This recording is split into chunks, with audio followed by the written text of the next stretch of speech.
সোয়াব। কেমন সোয়াব? কোরআনুল কারীমের একটা অক্ষর তেলাওয়াত করলে কয় নাকি? বান্দা করা সোয়াব। জামে মসজিদে নামাজ পড়লে নাকি বান্দা করা, বাইতুল্লাহ নামাজ পড়লে নাকি বান্দা করা। আরে তাহলে বাইতুল্লাহর দিকে তাকাইলে কেমন সোয়াব, কয় টাকার সোয়াব হয়, কয় কেজি সোয়াব হয়? বান্দা করা না তো।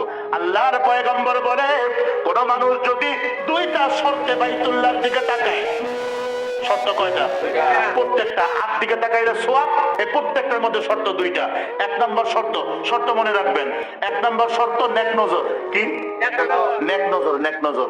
দুই নম্বর শর্ত ঈমান। আলহামদুলিল্লাহ ঈমান আছে, নেক নজর আছে। বাইতুল্লাহর দিকে তাকাইছেন, আল্লাহর পয়গম্বর কয় সোয়াব কেমন হয় জানোনি? সোয়াব হয় এই বাইতুল্লাহর দিকে তাকানোর বদৌলতে কোন কোন বান্দাকে আল্লাহ আল্লাহর ওলিতে পরিণত